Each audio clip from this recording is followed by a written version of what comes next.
In today's video, I'm going to teach you how to export your Monday.com board as a PDF file. Whether you're preparing a report for a meeting, wanting a clean snapshot of your project, or simply need a hard copy for any purpose, this feature can be incredibly useful. Let's get started. First, open up your browser and navigate to Monday.com's homepage. When you arrive at the homepage, take a moment to sign in with your credentials if you haven't already. Once logged in, you'll see your dashboard with all the available workspaces. Now, let's identify the specific board you'd like to export. On your dashboard, you'll see a list of workspaces on the left panel. Carefully select the workspace containing the board you wish to save as a PDF. The workspace selection is crucial because your boards are organized under these categories, so make sure you're in the right place. With your workspace open, it's time to locate the Export button. Look for the Options menu in your current view. You should see a few different icons or buttons, among them an Export option. Click on this button to proceed.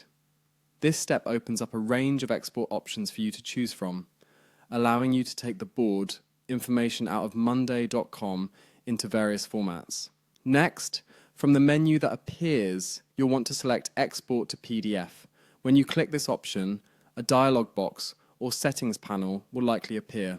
This feature is specifically designed for exporting your board's data into a PDF format, giving you a neat, easy-to-print document. Before finalizing your export, it's important to review and choose the export settings that best suit your needs. This might include deciding whether you want to include specific columns, date ranges, or other details highlighted in your PDF.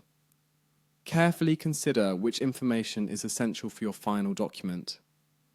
It's always a good idea to double-check your selection to ensure your PDF will include all the information you need. Finally, once you're satisfied with all your options, go ahead and hit that export icon. Your PDF will then be generated and downloaded to your device. You'll likely find it in your Downloads folder, depending on your internet browser settings. Take a moment to open it and verify that everything looks just the way you want it. That's it. You've successfully exported your Monday.com board as a PDF file. Remember, this process is valuable for keeping records and sharing with colleagues who may not have direct access to your boards. I hope this tutorial was helpful and enables you to make better use of your Monday.com projects. Thank you for watching, and stay tuned for more helpful tutorials.